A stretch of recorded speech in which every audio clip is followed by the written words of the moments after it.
8, 10, and 11. And so from the original schedule, we are not going to cover chapter 7, which is antibody genetics, and we are not going to cover chapter 9, which is MHC concerns. And what that means is that when we're talking about MHC, I will give you the background that's sufficient to be able to understand the context that we're in. If you'd like more information about an MHC that I don't give in a lecture or the textbook gives in that chapter, feel free to refer back or ask me. So with all that, that really significantly reduces the amount of stuff you'll have to learn for Unit 3, not because it's not important, because for our context, I'd rather you learn some of this other stuff. And one of those other things, the biology of a B cell. We have our chapter objectives. And really, what we want to know is how is it that B cells develop? What are the different stages that they have? How do those different stages, or how do those different stages speak to a particular function or development process? And then how does that work in the context of seeing antigen and responding so that you get activated B cells to do the functions that B cells do, with the predominant ones of those being secreting antibody. So just a brief overview, recall that when a B cell gets activated by a specific antigen, and what the antigen is activating is the B cell receptor. When it sees that, it's going to bind that antigen with its B cell receptor, and it'll undergo a process through which you're going to get the eventual production of antibodies. And those antibodies will have the same specificity to the antigen that activated it. Recall, we have B cells behaving as a part of the adaptive immune response, and so they're going to be specific. And you can revisit chapters 1 or 3, whichever, to see what does specificity mean. It's going to be diverse, right? We have lots, because of the variability in those antibody regions, lots of different antigens can be bound among all of your B cells. They are discriminatory, meaning they will bind antigen. They're only going to be B cells available that will be able to bind antigens that are foreign. Antigens that are self-antigens, or B cells that bind self-antigens, should be eliminated in our negative selection process during development, which we'll touch on. And then because they're an adaptive immune response, most B cells produce memory, which means they can respond more quickly and more aggressively when the same antigen is seen again.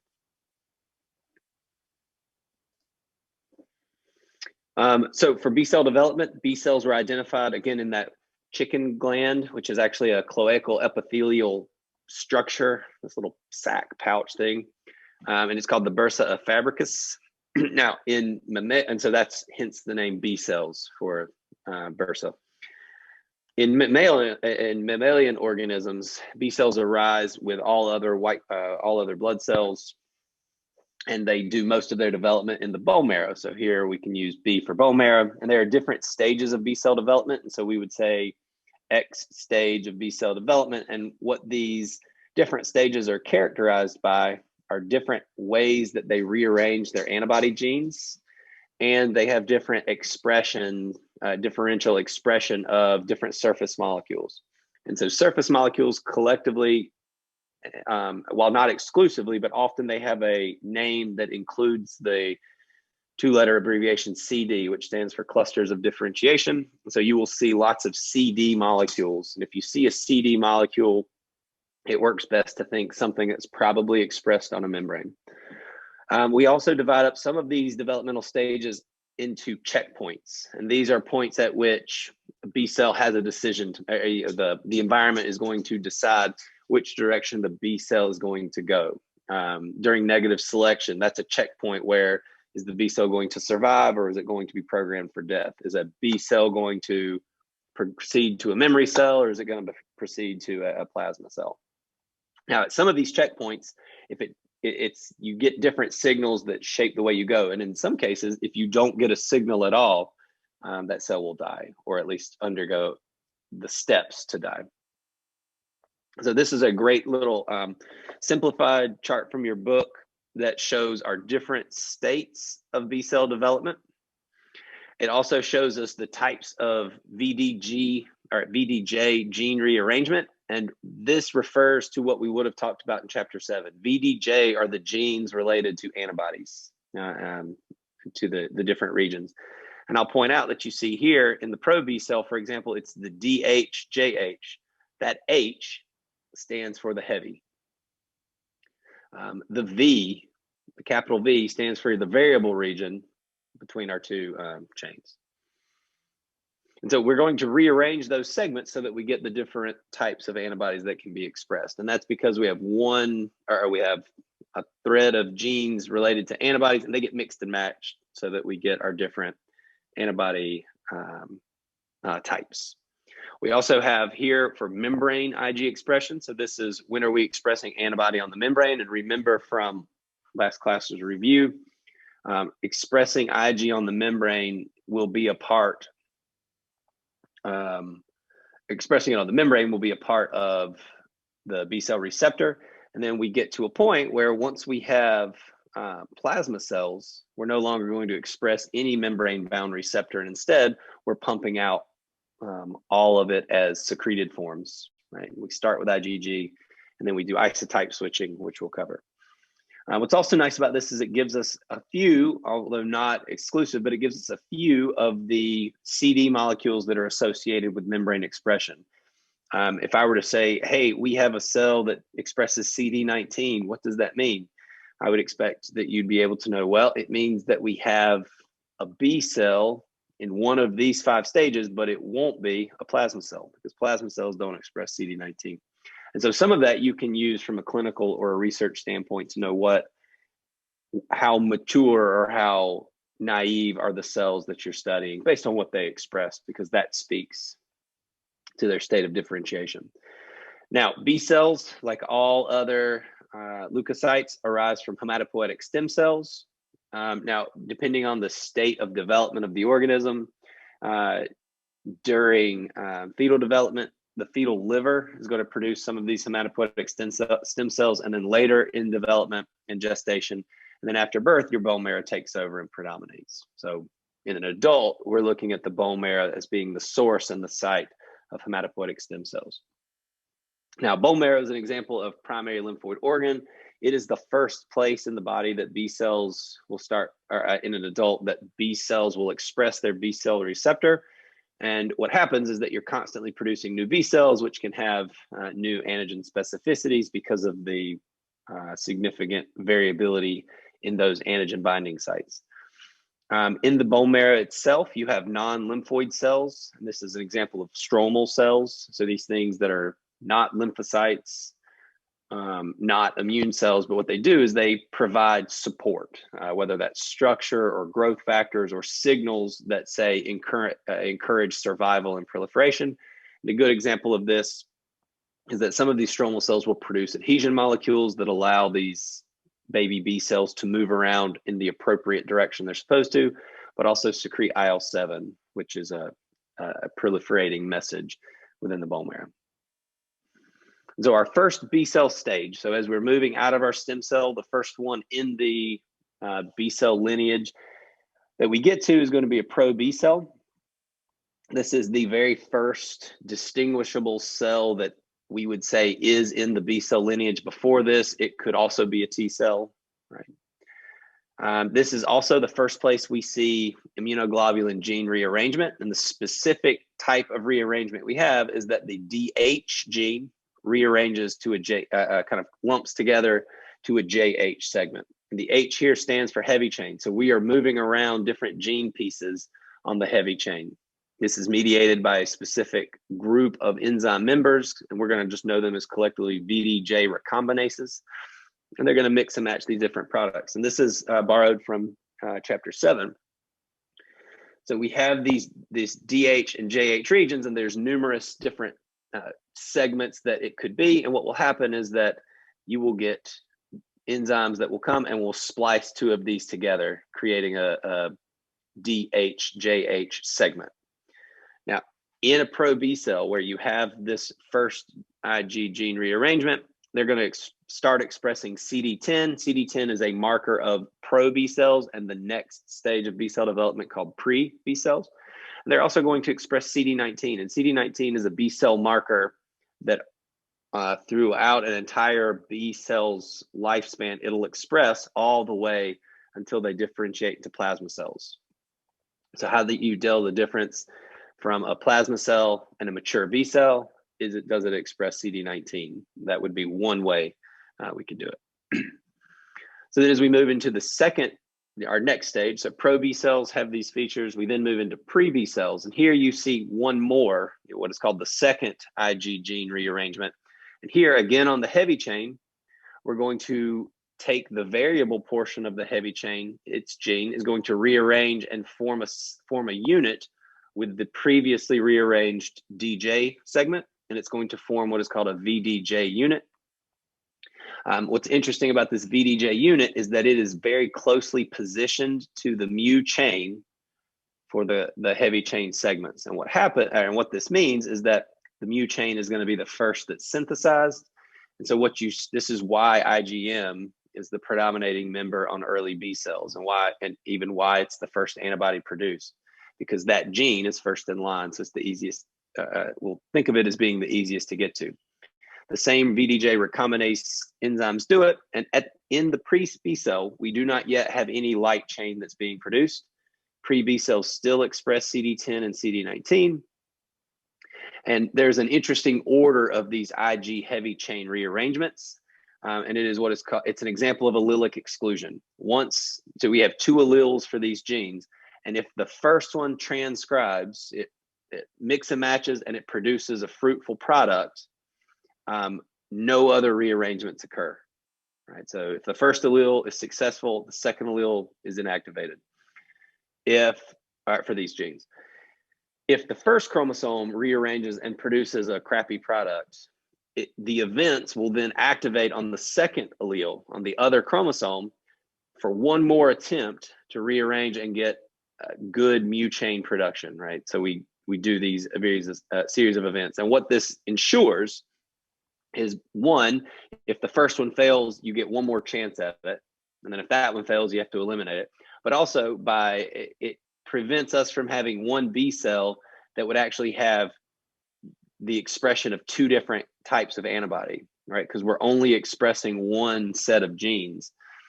If we were expressing both, because of how variable those regions can be, we could have a B cell with multiple specificities. We want to avoid that so that we're very specific. And so it keeps a B cell from expressing it. Somebody asked order of sequence. So for our purposes, we're going to take it very superficially, right? So in a pro B cell, we're going to have the heavy chain is going to start to rearrange. And specifically, it's the D segment of a heavy chain gene is going to join together with a J segment. And it's mediated by a group of enzymes. Then in the pre-B cell section, we're going to have the finishing touches on these Ig immunoglobulin gene rearrangements. And so that previously made DJ segment is going to join together with a VH segment, which is going to give us the VDJ unit. And this is all relative to the heavy chain, and it's closest to the mu chain part. And so if you look here, these are the portions that are this is the variable region sections, and they're going to rearrange. Remember, we keep them as little pieces because they can be flipped and flopped and mixed and matched, right? We could have V1, D1, and J1, and that would give you one set. Or it could be any number of these little pieces. And so they're going to randomly be combined so that you only have one V piece, one D piece, one J piece. And they are close enough where the first heavy chain constant region that's going to be produced is your IgM gene. And so when we were talking before about how do we get so many B cells, and this works for T cells also, how do we get so many different specificities? Because instead of having one gene for each antigen they bind, we instead have fragmented genes that can be mixed and matched. And this is exactly the process of mixing and matching. And we just divide it up over two stages of B cell development. Pro B cells do the first part, and then pre B cells do the second part. Now, a key characteristic of this pre-B cell, we have started producing IgM, we have started producing the mu heavy chain, right? And so it's going to have some variable stuff being expressed. And so in the pre-B cell, it's going to express a structure called a pre-BCR. And what's interesting about this is if a pre-B cell does not express a pre-BCR that is structurally sound, or doesn't express it at all, this is a checkpoint to say, well, this cell is not doing something right. Both chromosomes didn't produce what we wanted. And so the cell will be triggered into apoptosis. That way we don't get B cells circulating out there that have messed up stuff or lack the ability to respond. Now, what the pre-B cell receptor actually consists of, it has that mu chain, which again is what we will come to know as the IgM antibody. And it is lumped together with two tightly associated sets of proteins. One that is a collection that are called surrogate light chains. And if you see, this looks very similar to what we've been studying for the structure of an antibody. And then it's going to be bound together with a couple of signaling molecules, Ig alpha and Ig beta. So the surrogate light chains are, you have one that's called the V pre-B. The V here is important. That tells you that it's going to be on the variable side. And then you have one called lambda 5. And lambda 5 is kind of the constant thing. And you can think of these as just placeholders. These do not rearrange. This essentially allows you to produce a heavy chain and express it on the membrane to see if it works. Now, why do we need to, or how do we know that it works? How does a cell know that this mu chain was able to be expressed correctly? And that is because it'll also lump together with Ig alpha and beta. If the pre-B cell receptor doesn't link up with Ig alpha and beta, the cell will also die. Ig alpha and beta have these little pieces on it. And in your book, they're drawn with rectangles, and these are called ITAMs. They are tyrosine-based activation motifs. Really, what happens here is these are tyrosine residues that can have a phosphate group added to them. So you find Ig alpha and beta in a grown-up, mature B cell receptor. And what that does is it initiates the signaling cascade that we'll talk about at the end, so that when a B cell binds its antigen, its nucleus will know to do something. In the pre-B cell receptor, it's thought that by interacting with Ig alpha and beta, it's a sign to say, we have good mu chain being produced. This B cell has passed this first checkpoint. It can progress. There is an enzyme called Bruton's tyrosine kinase, or BTK, is what you hear more. BTK is one of the key signaling molecules that takes the message of antigen binding. It gets transduced by Ig alpha and beta, and BTK is what continues it on. The reason we bring that up is that there's a genetic disorder called X-linked A-gamma globulinemia, and it is a mutation in the BTK gene in which B cells don't grow up. They actually, and what you find is that the patient won't produce or very altered production of antibody, and that's because their pre-B cells can't mature any farther because this step, this checkpoint can't be passed. Because the cell can never say, oh, well, I made some good receptor, because Ig alpha and beta can't transmit their signal. So why worry about BTK? Because there's a very well-defined genetic deficiency. So how do those two things look when you compare the pre-B cell receptor to a full-fledged B cell receptor? All right, we know what this looks like the variable regions sit up here. And if you look at the pre-B cell receptor, it's always going to be a mu heavy chain, because that's the first one that gets expressed. And then we have placeholder segments for the light chain. When then does the light chain get made? That actually occurs in what is called the immature B cell. In an immature B cell, you start to express monomeric IgM. We are starting to form and express B cell receptor, the full-fledged thing. To do that, though, we need to replace those place-holding light chain pieces with a full-fledged light chain, and there is a series of events that occurs that's very similar to what you see with heavy chain rearrangement. What we really just need to know is the light chains are going to be expressed, and both light chains have to be the same, but they can be either lambda light chains or kappa light chains. In an immature B cell, you also now have that Ig alpha and Ig beta will not go away. It stays with, the pre-B cell receptor just has the replacement of these fake light chain parts. And so Ig alpha and beta are there to be the signal transducing molecules. Additionally, once you reach this stage of an immature B cell, they express CD20, which is a marker that tells you you're dealing with B cells that are later in their development, immature and beyond. Dr. Now, Elvington. the IgM of a B cell receptor Hey, Dr. Elvington. Oh, yeah, go ahead. Hey, what's the purpose of having the like the fake chains or the that aren't actually light chains before having an actual light chain? Because it's kind of it's a way to say, because these things don't rearrange. So it's a way to say, before we go through the effort of making light chain, is the heavy chain good? And so you just put in a prop, just something so that you have the appropriate kind of folding of this light chain so that it's organized the right way. And if it's expressed and if it can interact with these signaling molecules, if all of that works, then the cell can say, all right, well, it's worth now getting rid of these placeholders and putting the other light chain. Thank you. Yeah, if the cell were to express a mu chain that was bad, and it had already made light chain, it sounds minimal, but I guess think of the fact that energy is scarce, molecules are scarce. It wasted time building the light chain when it's going to be fruitless.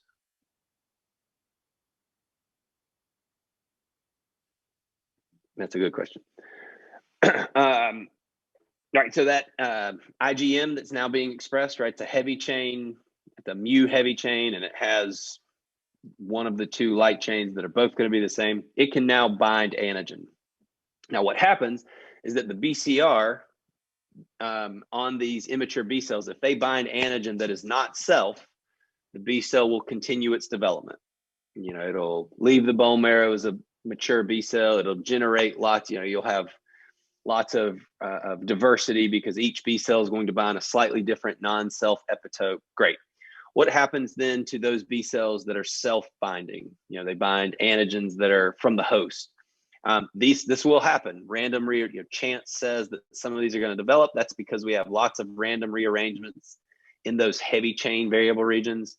And also we just have random pairing of heavy and light chains. Our antigen binding segment is the variable regions of both the heavy and the light chain.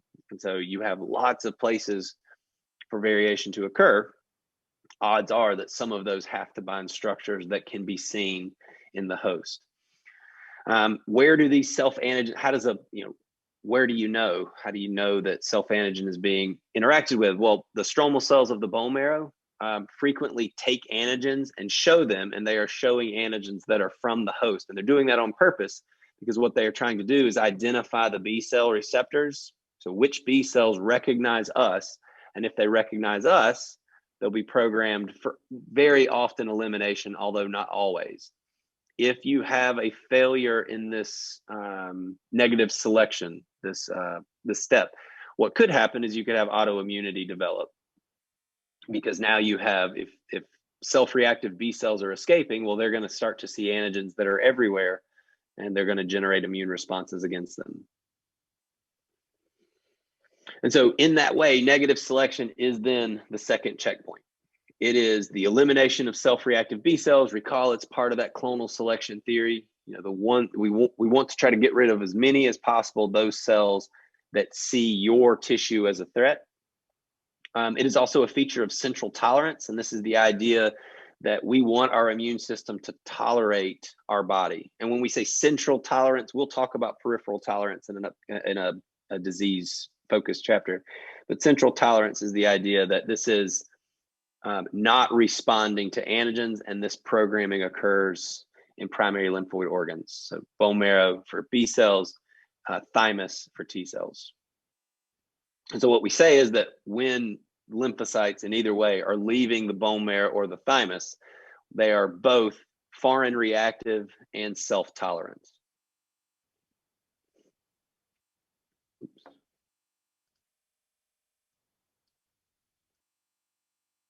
I don't like it when it covers up the letter. So some self-reactive cells, as this nice little figure shows, some self-reactive cells will actually escape. You will still get some that are going to be there.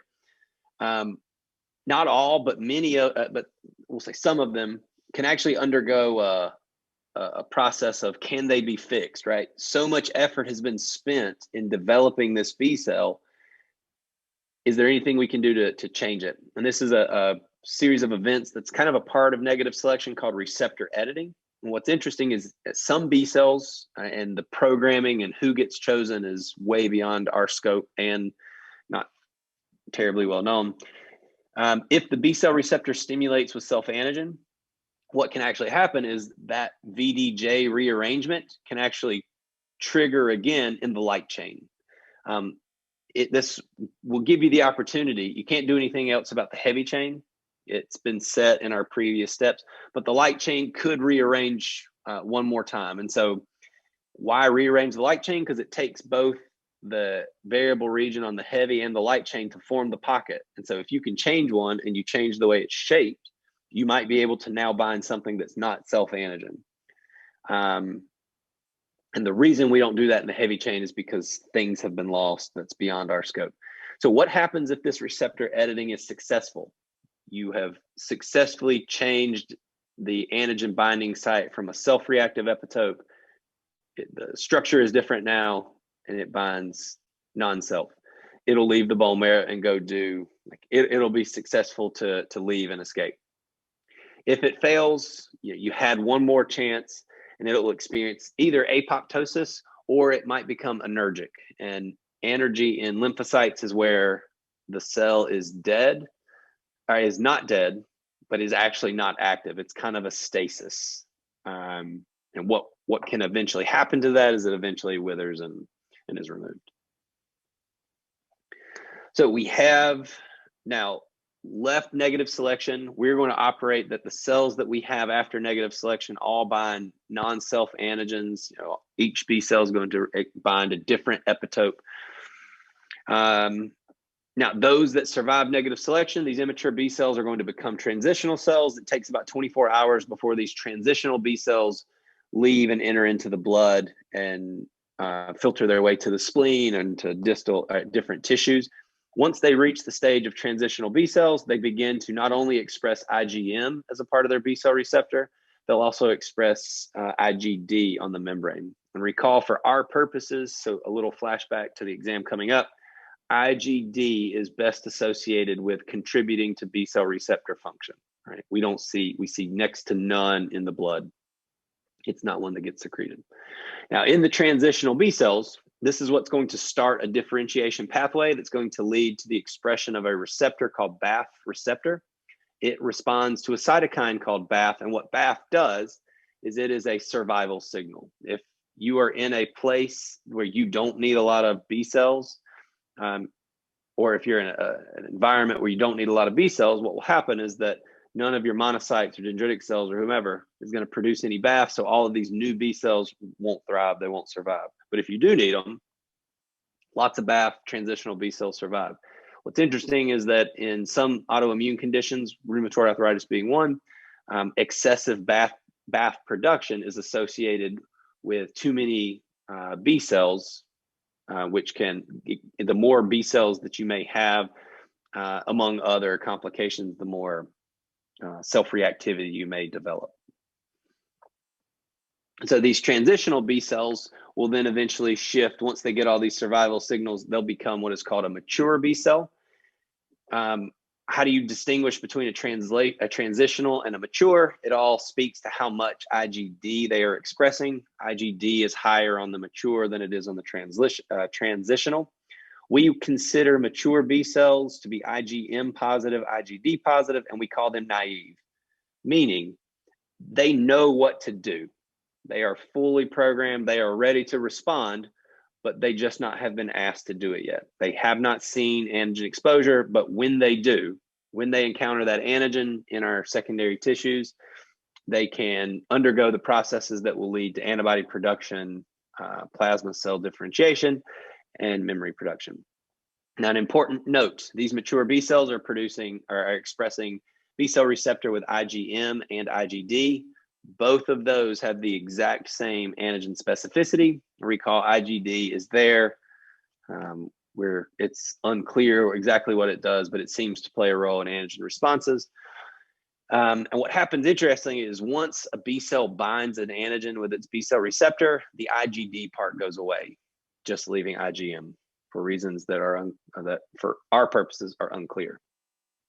Now, during this time, once it's as a mature B cell that's starting to be able to see antigen, it will express other surface molecules, many of which are related to transducing signals, interacting with T cells, which are some events we'll cover in the next chapter we cover. Now, where do these mature B cells start to circulate? They go to secondary lymphoid tissues. I have the picture from our text of the lymph node, which just gives us a nice illustration of where the follicles are. Lymph nodes and or secondary lymphoid tissue that is the spleen and lymph, that is the lymph node and malts. And you see this, some B cells that end up in the spleen become what are called follicular B cells. And these are ones that are moving through the follicles. And what they are doing is looking for antigen that is being concentrated in the lymph nodes. If they don't see any antigen, they continue to move through and they recirculate so that they're making their way through. There are some that will actually position themselves in specific locations in the spleen, and we call these splenic marginal zone B cells, or MZB cells. And these do not recirculate, and we'll talk about them in a separate section at the end. They are an interesting and different responding B cell. They behave differently.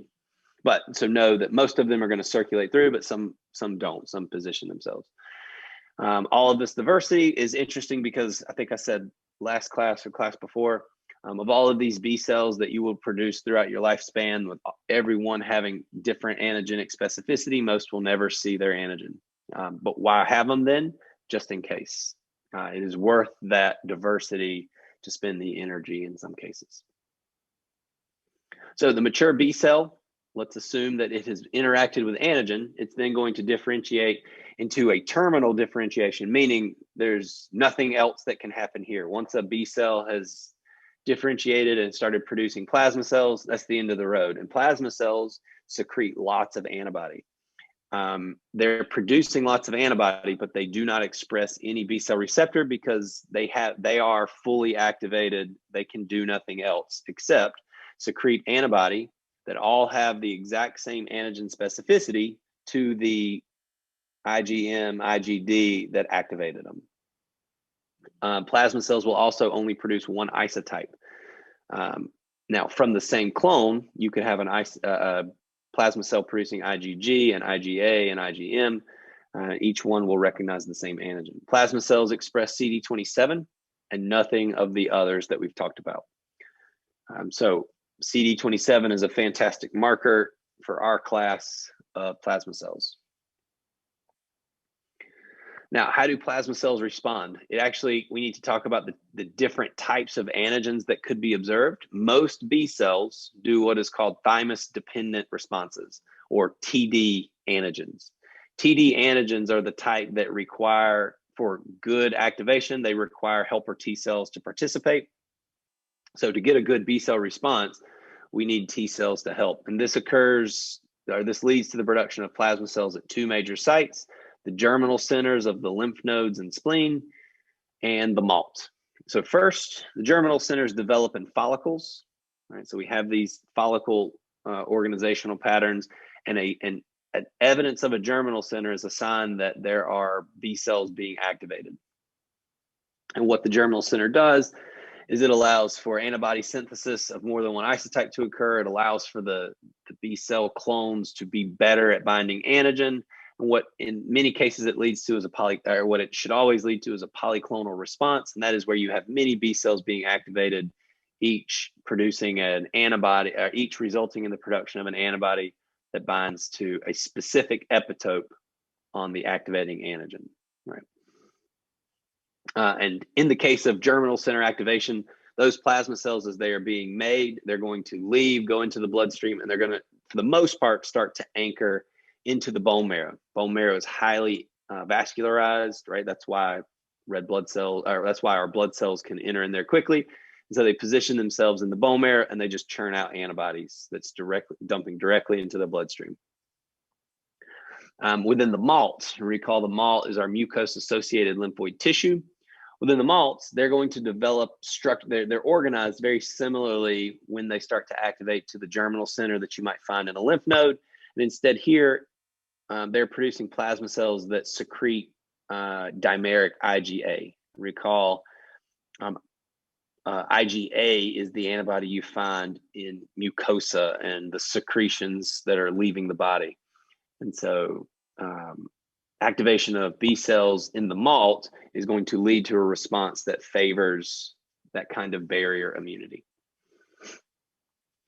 Now, if we compare that against thymus-independent antigens or TI antigens, here, as the name implies, we don't need T cell help. And it turns out these types of antigens are very often things that are structurally bad, very akin to what we talked about in the innate immune system, right? What does the innate immune system look for? It looks for patterns that are associated with bad things. Thymus-independent antigens tend to fall, for the most part, fall in that same era. This includes the polysaccharide, the sugar components that many types of bacteria might have. And what happens with a TI antigen response is you get a very quick, predominantly IgM response. And remember what IgM is really good at doing: agglutinating, causing things to stick together, and activating complement. And so what TI antigen responses allow for is a fast response to something that is considered a threat. Oh, and it's produced by short-lived plasma cells in the marginal zone. And then we'll see later in this slide deck some other cell types that can produce it. So a mature B cell can lead to the production of plasma cells, but it will also produce memory cells, right? And what do memory cells do? They can then go and be reactivated should the antigen be seen again. Now, memory cells are developed within germinal centers. So if you see germinal centers in your lymph node, not only do you know antigen is being seen, but you also know probably memory B cells are being formed. Now, memory responses will only be formed to T-dependent antigens because the T cell help is important. And in this case, we have B cell receptors on these memory B cells that actually are not IgM or IgD. They're something else, which speaks to how they can activate much more rapidly the second time. They also express CD27, just like plasma cells. So if you find a cell that expresses CD27, you have one of two options. It is either a plasma cell or a memory B cell. And one of the ways you can distinguish between them is to see, well, do they express membrane-bound Ig? Right? Do they have a B cell receptor? If they do, it's a memory B cell. If they don't, it's a plasma cell. Now, generally, memory cells are long-lived. For the most part, they're non-proliferating, and generally, they do not circulate. Memory B cells will spread and kind of go to the tissues where the antigens that caused them to be formed were found. Why do you think that makes sense, to go and kind of anchor yourself? I responded to a skin pathogen. As a memory B cell, I'm going to go and hang out close to the skin because that's where the antigen was exposed. That was the route of entry for that pathogen. That's where the antigen was seen. So the memory cells go to where they are most likely to see it, but they don't circulate. In the secondary response, this is when your memory cells are getting activated upon seeing that same antigen again, and they are able to generate and differentiate very quickly into antibody-producing plasma cells, where IgG is the predominating one, but you could also see IgA or IgE production.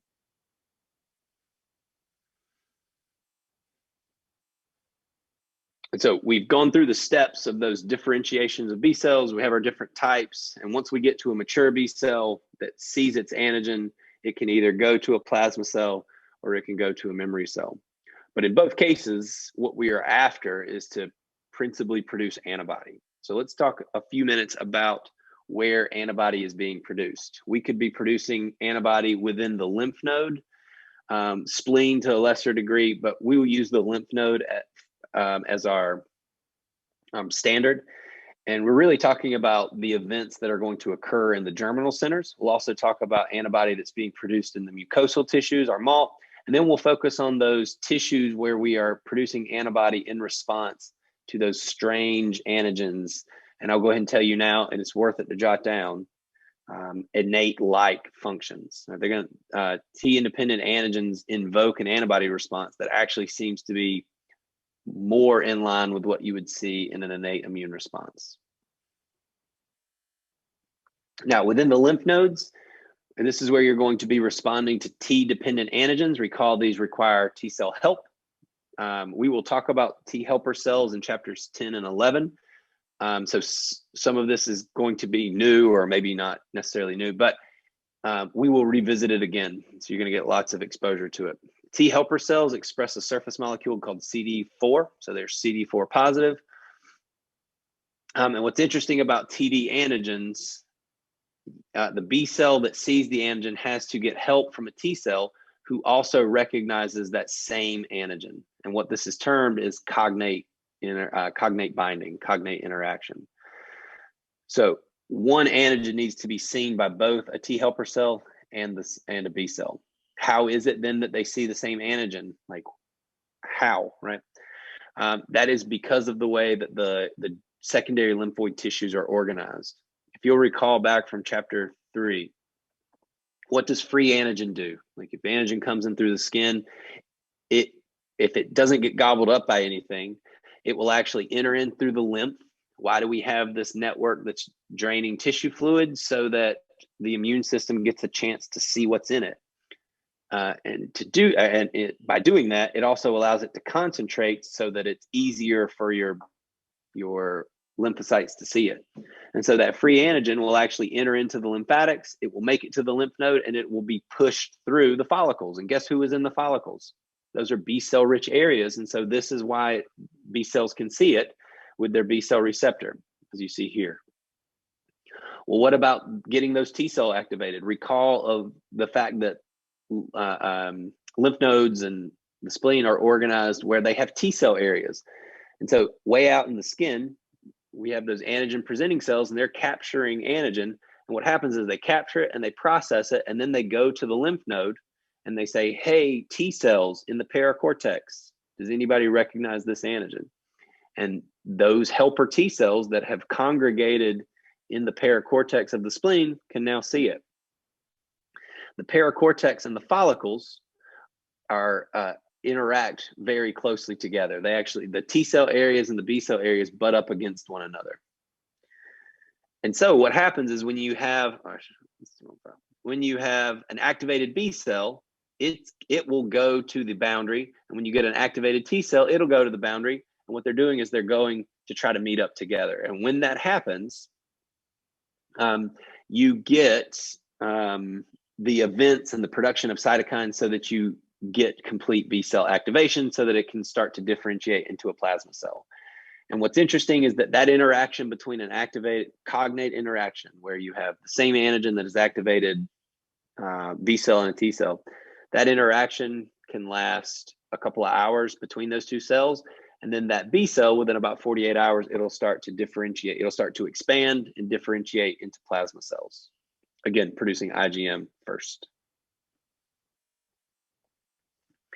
Now, after that B cell has seen its antigen, it's getting that, it's getting that information from the T cell that also activated it. It's going to develop in this 48-hour window, it's going to start to develop the germinal center. Now, germinal centers are driven by the expression in B cells of a transcription factor called BCL6. Expression of that BCL6 is what causes the events to occur that will lead the B cell, and then slightly different events that we're not concerned with now. But the T cell, they're going to migrate to the follicle in this boundary area together. What they're going to do is form a germinal center that allows for, we're going to split them out into 3 events, but it's really one continuous, globally, it's all the same set of things that lead to better antibodies. That's a good question. Somebody asked, is there a chance that if making antigen receptors randomly, there won't be a T helper cell to help a B cell, or is it coordinated? That is a good example. There are some cases where you don't get sufficient T cell activation. All right. Like when you're building out some of these vaccines or therapies. So, is there a chance? Yes. And that speaks to some of the variation in the immune system's ability to see it. But based on the mathematics of how many possibilities your B cells can have and your T cells can have, by having so many options, it ensures that of all of those options, the chance that you have two that match, that recognize the same antigen is very great. Is it possible to not get that help? Yes. But the likelihood of that outcome is reduced because of just the sheer diversity of antigens there. Yeah, that's a good question. Yeah, I like that question. Might save it actually. So what are these events that are going to occur in the germinal center? We're going to do first somatic hypermutation, which I'm pretty sure we've introduced and maybe I haven't done it, but what happens in somatic hypermutation is you get additional variation in that variable region, and specifically with your CDR region. So, but it's not trying to change who it binds, it changes how tightly it binds it. Somatic hypermutation will lead directly into affinity maturation, which is the series of events where, hey, you've been changing the degree to which you bind this antigen. Let's keep the ones that are really strong and get rid of the ones that are weak, right? So this is selecting for the best of the best. We've made some new options. Which one's the best? And then the last step is our class switch recombination. And in this case, we're going to go from producing one heavy chain type and switch to producing another one to suit the needs of the antigen we're responding to. If it's a parasite, we want IgE. If it's a extracellular bacterium, we're going to produce IgG. Right? So class switch recombination are the events that allow that to happen. So in somatic hypermutation, here we are, again, developing B cells that have seen antigen, and we're going to start to produce clones that we're going to allow to have some hypervariability. They're going to have altered affinities for the antigen. Now, this is organized in the germinal centers are organized in three ways. They have a mantle zone, a dark zone, and a light zone. And instead of talking about the organization first, I've just included them in the place where they're relevant. For somatic hypermutation, the two zones that are relevant, there's a dark zone, dark because it's full of cells. And these are B cells that have been activated by that antigen, right? So one antigen activated B cells, they're proliferating and they're going into the dark zone and they're spitting up. And you can have multiple B cell types that are going to be found in there who are all responding to the same but different parts of that antigen. So they're going to be rapidly proliferating. But surrounding that, you're going to have the mantle zone, because recall, this is all occurring in the follicle. The follicle is where B cells are trying to see the antigen. So what happens is when you start to get an antigen response, those naive B cells that have not yet been activated by antigen kind of get pushed out. And what you find is them encompassing the dark zone. They're just kind of sitting on the outside because they still want to see antigen. So they're still going to be in the follicle, but they're being excluded from this area of active activity. Now, within the dark zone, this rapid proliferation of these activated B cells allows for mutation in the variable region, especially the CDRs, and that rate of mutation is about 100,000 times more likely or more frequent than it is just during normal development. And this is why we call it hypermutation, somatic hypermutation. Now, the mutation events, this rearranging of these genes and amino acids, is induced by a class of enzymes called AID enzymes, for activation induced cytidine deaminase, AID enzymes. And they go in there and they help with the rearranging, or they drive the rearranging. So we've now made some rearranged copies of these B cells that are rapidly proliferating. We now need to keep the ones that have the highest affinity. And this occurs in a separate section of the germinal center called the light zone, because now we're in a place where there's less proliferation. And in this place, we're going to get some T cell help. So that previously activated T helper cell, it's going to, it's migrated in here, and it's going to start to secrete cytokines that help in the differentiation of any B cell clone that is successful. You also have follicular dendritic cells, or FDCs. These are who are presenting the antigens, and this is what allows for the competition. So somatic hypermutation will cause B cells that are recognizing the same antigen, but they're binding it with different strengths. And the person or the B cell who binds it the strongest gets to survive. And those that survive or succeed will proliferate and then differentiate. So really you're selecting for ones that bind more tightly. Those B cell clones that have lower affinity very likely will experience apoptosis. And so what this means is that in the germinal centers, not only do you have a lot of good B cells being made, you also have a lot of things being destroyed. And so we have specific types of macrophages that are defined in the book. I don't care if you remember it. Macrophages are going to be there to gobble up the cells that are being destroyed. Now, the last set of events that occur is in the germinal center is your class switch recombination. And in this, it's a program through which B cells switch which heavy chain gene they are expressing.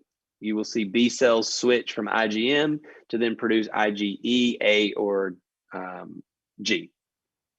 Now, which isotype a B cell will switch into depends on different interactions and cytokine profiles based on the antigen that's doing the, you'll have different antibodies produced for or different cytokines produced as a result of viral infection versus parasites.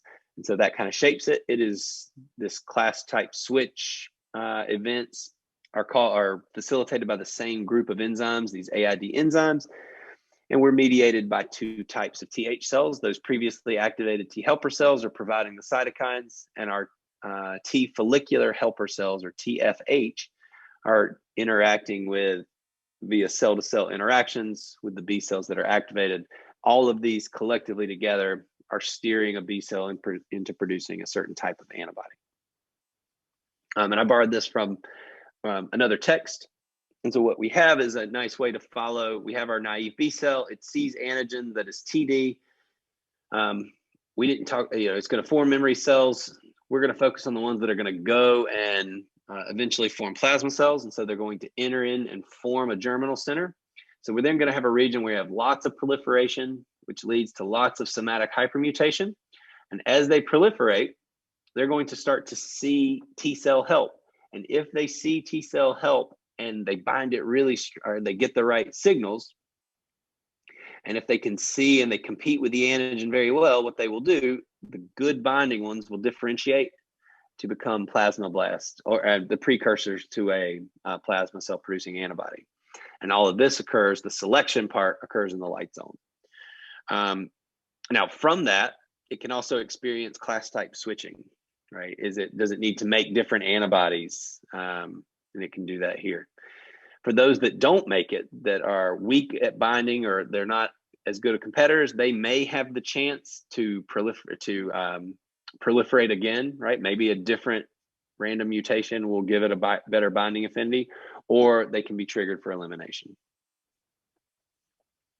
Now, what about antibody synthesis within the mucus or the mucosal tissues, these barrier immunities? Recall, IgA is the predominant antibody in this.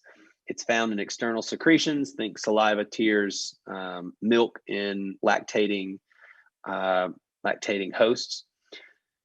Why have IgA being a principal? And we'll think about most of the epithelial barriers. The mucosal layers, for the most part, are a single epithelial layer cell thick, or very thin, if not, where you compare that to the skin, which is very thick relative to others. And so you have this mucus as a way to help by stocking it with IgA, that can help. Now, how is it that IgA gets from the plasma cells that are producing it inside the tissue? How does it actually get on the outside? Remember we have that poly Ig receptor, which is really good at binding IgA, transporting it through the epithelial cell, clipping it off so that it can be secreted. And that secretory component allows it to withstand all of the hard stuff out there. Now, there are many similarities to the events in the germinal center. So what we're going to do is just focus on some of the distinctions. Right? The overall events can be very same. They're going to organize into germinal center-like things, and they're going to proliferate, and you're going to have hypermutation. Fine. But one of the interesting things about the mucosa is that there's this idea that the mucosal immune system is kind of even though it's dispersed widespread through the body, it all is working in unison, more or less. And this is called the common mucosal immune system. And as you see this organized, there are actually sites where antigen gets seen and the B cells get activated. And these are called inductive sites. Antigen activated B cells say, I'm going to do it. And then you have effector sites. And this is where those activated B cells go to actually produce IgA. And so the key steps within the GALT, and GALT is the gut-associated lymphoid tissue. And where this is all occurring is in the connective tissue that is directly deep to the epithelium. And it's called the lamina propria, which is hopefully a term you are aware of from studying the digestive tract. Now, lymphocytes are going to be organized into structures that are best associated with the small intestine called Peyer's patches. And this is an inductive site, which means in the Peyer's patches, antigen is going to be seen. Where is that antigen coming from? From the digestive tract itself. Right? We eat food, that food is outside. Our digestive system is breaking it down, and the Peyer's patches are helping to screen some of it. And so how is it that that our lymphocytes see these antigens?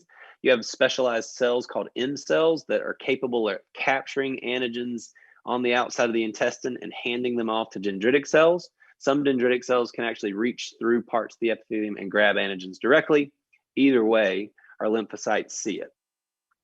And in this area, our B cells, our lymphocytes have been activated. And then the cytokines that are being produced in this environment are good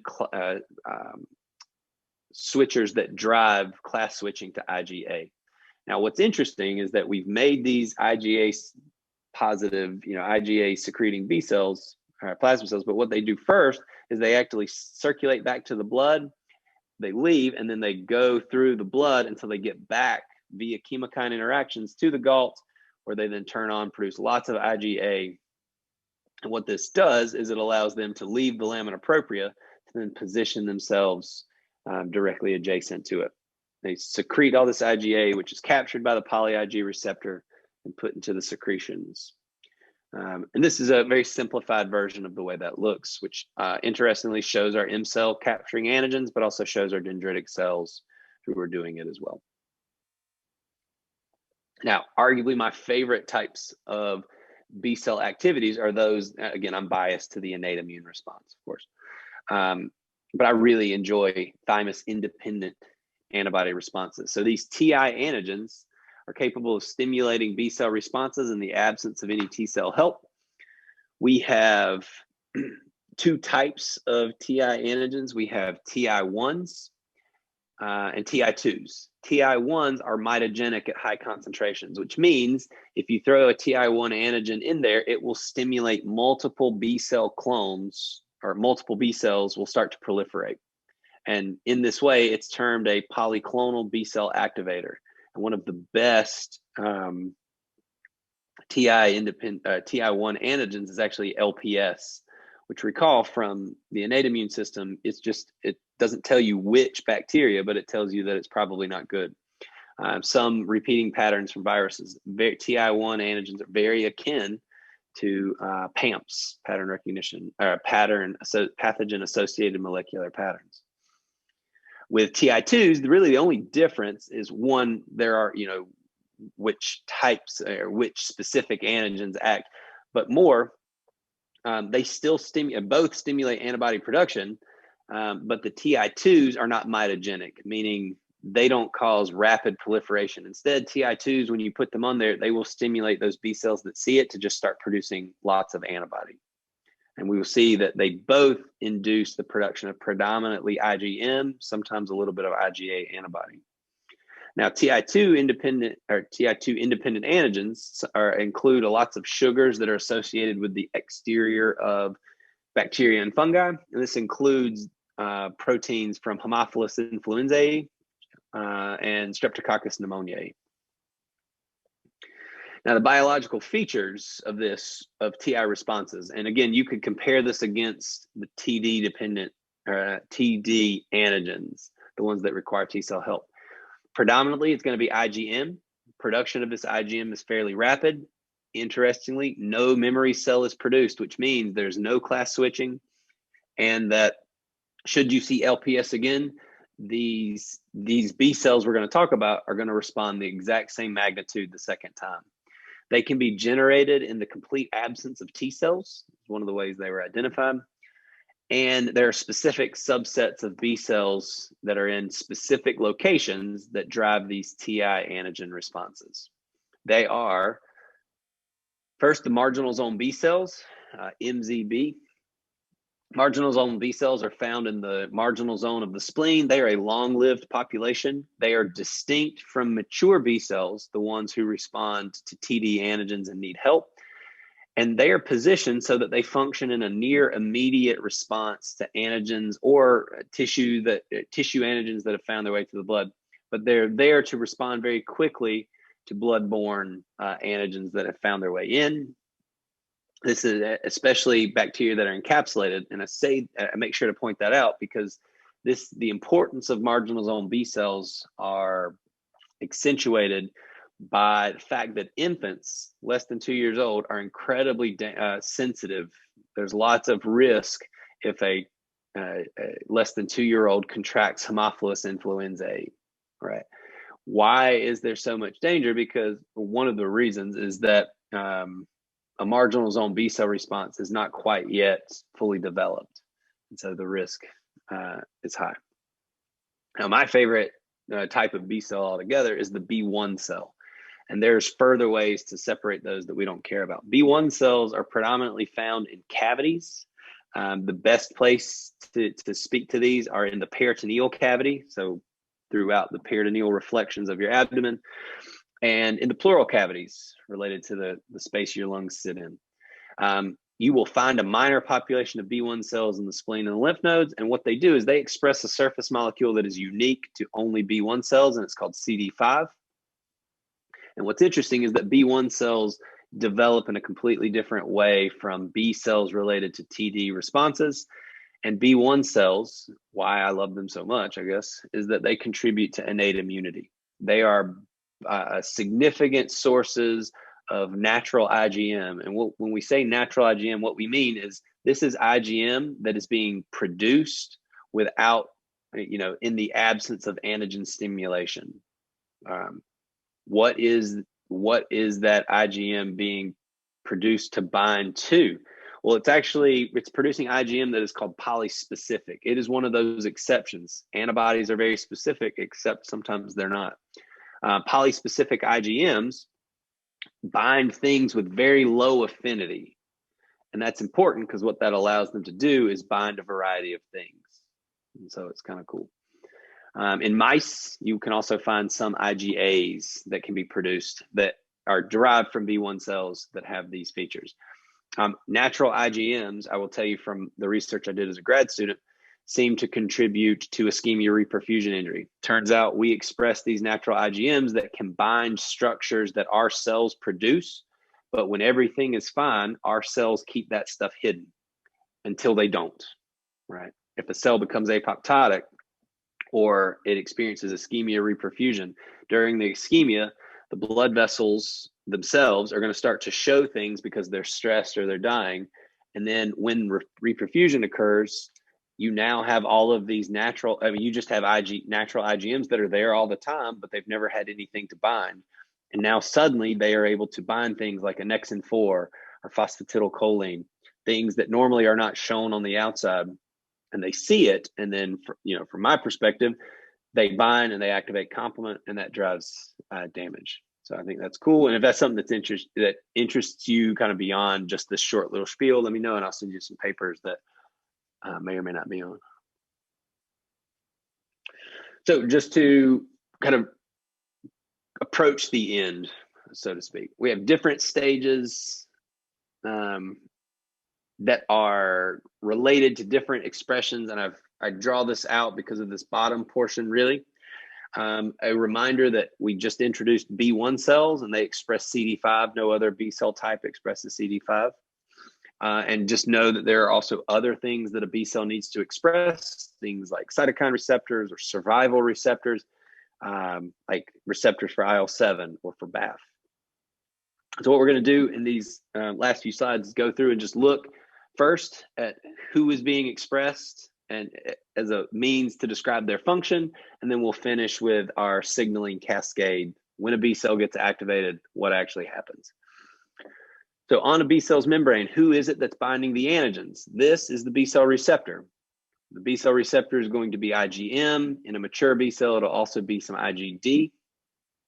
Remember that you do not have B cell receptors expressed on anything before pro B cells and pre B cells. Pro B cells don't express B cell receptor, and then plasma cells don't express B cell receptor, and we see that here. B cell receptors don't live by themselves. When they're expressed on the membrane, they are paired together with a signal transducer. This is Ig alpha and beta. When the antibody on the membrane binds antigen, what that will do is it'll allow Ig alpha and beta to become activated so that the signaling steps can occur.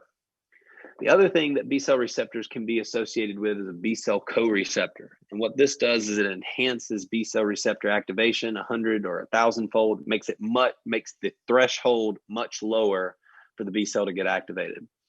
We're going to talk about them in 4 molecules that are all combined. For now, it's CD19, 81, 225, and I've bolded here because it's the one that we've already talked about called CD21.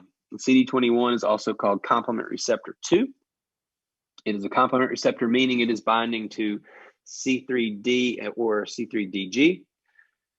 And these are opsonins, right? And so if this is a pathogen and complement has seen it and said, this is a bad guy, we have left evidence that this is a bad guy in the form of these opsonins. Now, if the B cell sees it and it has a way to tell that the complement system has also seen it, this says, well, this thing must be bad, so it makes activation much more likely. It enhances and improves it. And so we see together these things can get a B cell good and going. Now, some other things a B cell will express, we will talk more about this in chapters 10 and 11, but B cells can be antigen presenting cells. They can, as they're binding these antigens with their B cell receptors, they can bring them in and process them to show them to other things. And so they can actually show them with MHC class 2. And who they are going to then show them to are CD4. MHC class 2 can be expressed on all stages of B cells except pro B cells, kind of that early state. We also have co-stimulatory molecules. These act as a required second signal. So it's not just the binding of antigens, but sometimes you have to have that yes get stimulated. And these are going to be induced. So when a B cell starts to see its antigen, it's going to express lots of these co-stimulatory molecules. These include B7 and CD40. And what they do is they interact with T cells B cells provide the co-stimulatory signal to T cells, and they're going to give it. And we need a good interaction between them all. Another one is ICOS, which interacts with T cells that helps our germinal centers. Now, I don't have them listed, but just know there are a variety of cytokine receptors that'll need to be expressed on a B cell because there are a variety of cytokines being produced in this environment. Because remember, we need things like class switching and proliferation and migration. All of those have to occur, and they're going to be mediated by cytokines. Now, speaking of moving around and migration, there are some molecules that drive homing. When we say homing, what we mean is going to particular places at particular times. They're going to be different based on the B cell's life stage. Naive B cells need to go to the follicles of secondary lymphoid tissues. They're going to follow specific chemical cues to get there. Whereas plasma cells need to eventually traffic to the bone marrow mostly. And to do that, they're going to follow a different set of cues. And so what we see is that we have different sets of receptors that are going to be expressed at different times to guide these events. You're going to have your chemokine receptors, right, responding to chemokines to guide movement. And you're also going to have expression of adhesion molecules, and they're going to come in 2 types. You're going to have integrins, and an example is LFA1. And integrins are adhesion molecules expressed on lymphocytes that interact with structures that cause them to slow down or anchor. Selectins are molecules that are expressed on lymphocytes, and a good example of this is CD62L, which is also called L-selectin. And what they do is they bind to sugar proteins differentially. And depending, if you'll think back to chapter 2 or 3, or 2 or 4, we have seen integrins and selectins in the context of neutrophil movement or leukocytes. And so each white blood cell, to get around where they need to, is going to have these receptors they're expressing at different times. And what these really allow is for the receptors to act like an address code. Depending on what they're expressing and what they're seeing, a lymphocyte can migrate differently related to the HEVs of the lymph node versus the follicle to move through them. And because they're going to have different ligands being expressed in those locations, and they'll be expressing different receptors depending on what stimulation they're receiving. So it's very cool, if not complicated. Now, the last bit really is just going to be a sequence of events, right? So what we're going to finish with are actually what we'll almost come close to finishing with are our intracellular signaling events, antigen. And so I'm just going to take them just in order. And this image is a great way to see that. I think it's very valuable. You should be able to draw this. And if you are able to draw that, you've probably got some version of a short answer question at some point, or at least to be able to answer it, right? So let's take them in order. An antigen is going to, the B cell receptor is going to see its antigen, and it turns out it can't just happen once. You need to have lots of this occurring. And what this allows for is what is called cross-linking. And when the cross-linking of B cell receptors occurs, it's going to change their conformation, and that's going to affect the signaling transduction molecules, Ig alpha and beta.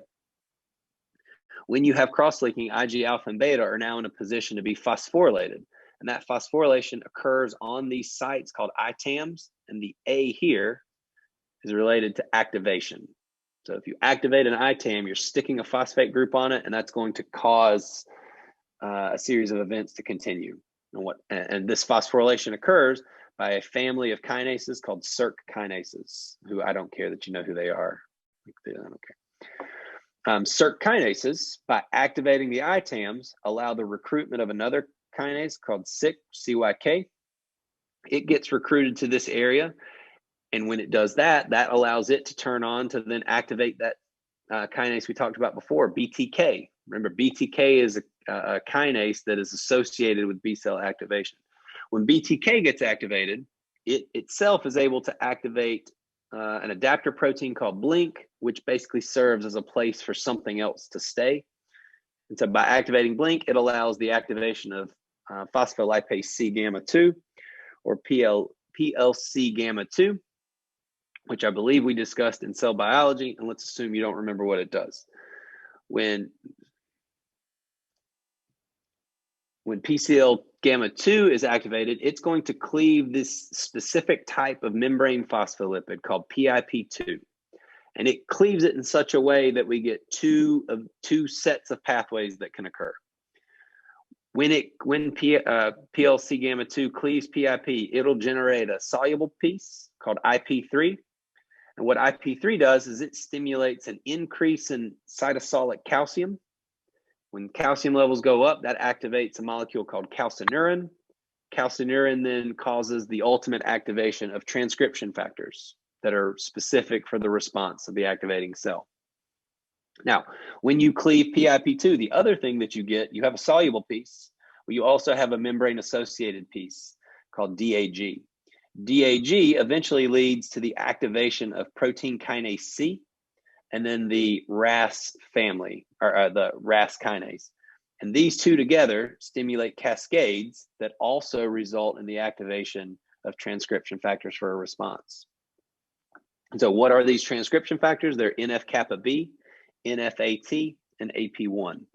These three transcription factors, and they are being produced as a result of this signaling pathway, or I guess signaling pathways. They induce the transcription of genes related to cytokine receptors and antibody gene products. What we are actually getting is our B cell immune responses. Now, you can enhance this signal. You can make it work better. One of the ways to do this is to engage those co-receptors. Remember, if a B cell sees that complement has been activated on something, that enables the B cell to be more readily activated. It lowers how much activation it needs to get going. And that is facilitated through the engagement of CD21 by binding complement opsonins. CD21, when it engages these C3 degradation products, it allows a change in CD19. And when CD19 gets changed, it gets phosphorylated, and that activates a kinase called PI3 kinase. PI3 kinase goes in and enhances and increases the ability to produce these transcription factors. So it makes things much better. Now, it's not all rainbows and sunshine. We eventually need those B cells to stop being so active. And so we have events that are related to negative regulation. To control B cell activation, there are two ways to do it, and kind of, not either or, but just they're all happening. One is that B cells will express CD22. What CD22 does is it interferes with the activity of the co-receptor, making it harder to activate B cells through CD21. So CD22 just goes in there and goms things up, makes it harder. The other one is through the action of CD32. And CD32 is also called FC receptor or FC gamma receptor 2 beta. And what it does, it participates in something called antibody feedback. As you have more and more antibody responses and they start to bind antigens, eventually all of these antibodies that have bound antigens, not only will this happen, so this B cell is already, it's going to recognize an antigen on a cell that already has an antibody bound to it. And what will happen is that it will signal through CD32 and it will activate, or it will cause the the inhibition or the activity on something called an ITIM. And the I in ITIM stands for inhibitory. And so when CD32 is engaged on a B cell trying to get activated, it creates a negative signal, which blocks the activity of Ig alpha, Ig beta, and so your B cell turns off, right? And that kind of makes sense that this antigen is already experiencing antibody, so we don't need to activate this B cell any longer, or we don't need to activate a new one. It's very elegant, in my opinion. So I've included this last slide. I pulled it out of the text, thought it warranted it. We won't go at it, but what it does is it just lists many of the membrane receptors that you will find, or membrane proteins that you will find. Things like your B cell receptor, right, binds antigen, the Ig alpha beta, your co-receptor and its pieces. So this could be a good place to refer back to get some additional review with those. I believe we're done.